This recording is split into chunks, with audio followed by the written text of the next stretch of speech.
Hello, first graders. Welcome back to math. What we will be doing today in math is we will recite numbers forward and backwards from 1 to 99. And how we will do this is we will complete another hundreds chart and count on from the number 13 and count back from the number 36. Then we're going to count on again, but with the number 41 and count back from the number 63. This is important so we can build number sense and see patterns when counting. But first, y'all are going to help me count by fives. Okay, are you ready? So right here, I have a number line. And I have the number 15, 20, 25, 30. So right here, I'm counting by fives. And how I know is because we have 5 spaces in between each numbers. So I have 1, 2, 3, 4, 5. I have to count 5 times or jump 5 times in between each number. So it's easier if we count by fives. So I have 15, 20, 25, 30. And what is next? 30 by 5. So what we can do is we can look at our hundreds chart right here at the number 30, and we can count on 5 times. So 1, 2, 3, 4, 5. So I have 31, 32, 33, 34, 35. So it's 35 because we counted on 5 times. So the missing number is 35. So we have 15, 20, 25, 30, 35. Yay! Thank you for helping me count by fives. Now we need to count these sets of objects by tens. But we've been practicing how to count by tens, right? Yes. So let's go ahead and count by tens together. Let's start on this side.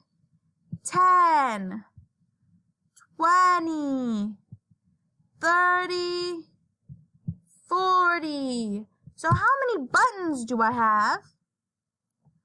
40, yes, because each set has 10 buttons and we counted by tens 4 times. So we have 40 buttons.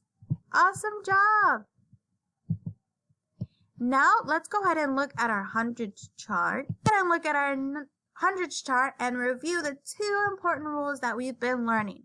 So a column, what does a column do? Does it go up or down or side to side? Up and down. Awesome. A column goes up and down. And we are counting by tens. Yes, we are counting by tens when we're in a column, going up and down. And our row, we go side to side in our row. And we are counting by ones or by tens? By ones. Good job. So we are counting by ones in our row. We're going left to right. And also, very important, when we are counting by tens going up and down, what place value stays the same? Do you remember? The ones or the tens? The ones. Awesome. When we are counting by tens and our column goes up and down, the ones stay the same. They don't change. And we can see that right here with our yellow numbers that they stay the same. And now for our row, it goes left and right. Left and right. Do it with me. Left and right. And you count by ones. And what place value stays the same in our row? Our tens. Yes, our tens place stays the same. So when we are counting by ones, 21, 22, 23, we can see that our tens place stays the same. We still have 2 tens. Awesome job, y'all. Go ahead and look at my journal. And we have a given number, which is 13. And we have to fill in each of the boxes with our missing numbers. So right here, we have to start at 13 and count to 20. So what number do we have to end with? 20. That's right. We have to end at 20. So we have to count from 13 all the way to 20. So I'm going to go ahead and get my hundreds chart just so we can practice counting.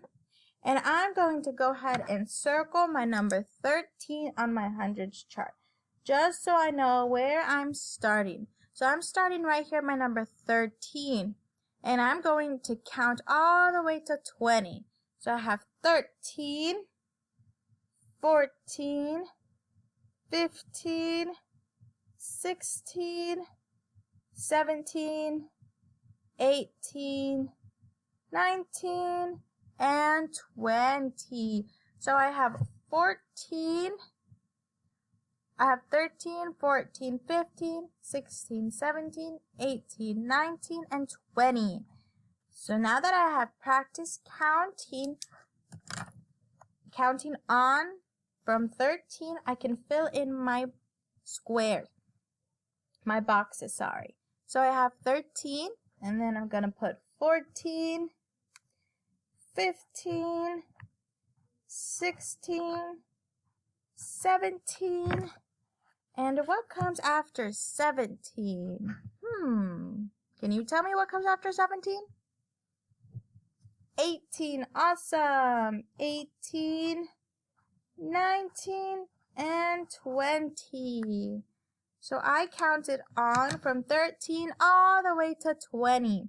And I was able to use my hundreds chart to circle or underline the numbers that I needed, the numbers that were missing. Now let's look at our other square, other row. And right here we have to start at the number 36 and count back. So right here we have 36. So I'm going to look for 36 on my hundreds chart. And I'm going to highlight it. You can highlight it, circle it, underline it, but I'm just highlighting it. And I need to count back. So I'm going to count back until 30. So I have 36. Then I have 35, 34, 33, 32, 31, 30. So I counted from 36, I counted back until 30. So now we can fill in our boxes with our missing numbers. So I started at 36, and our missing number, we're counting back so the numbers get smaller. The one before is 35, and then I have 34, then 33, 32, 31. What comes before 31? Yes, 30. 30. And let's see. What comes before 30? So I'm going to put 30 right here, put my finger on, and go one back.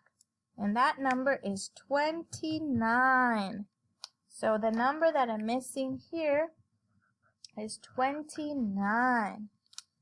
So I was able to use my hundreds chart to count back from 36. 36, 35, 34, 33, 32, 31, 30, 29. And I'm able to use my hundreds chart to see if I got the correct numbers out from my hundreds chart, if I was able to fill in my numbers correctly. Awesome job! Now let's go ahead and see your activity for today. Your first assignment for today, you are going to complete this hundreds chart by skip counting by 10. So for every number that you say when you're skip counting by 10, you are going to color in the box. So I did the first one for you, which is 10. Now you have to color the remaining numbers that you say when you're skip counting by 10. For your second assignment, you are going to fill in these squares just like we practiced in today's lesson. So right here, you have to start at the number 41 and count on to 48. And each square has, has to have a number. Then you are going to start at 63 and count back. So right here we have to go to 63 and we're going to count backwards. That means that our numbers are going to get smaller. So make sure you use your hundreds chart and you circle in the number that you have to start with. And you can circle the numbers when you're counting on or counting back to help you. Once you are done with both of these assignments, you can go ahead and turn it into Google Classroom for your teacher. And I'll see you next time in math. Bye.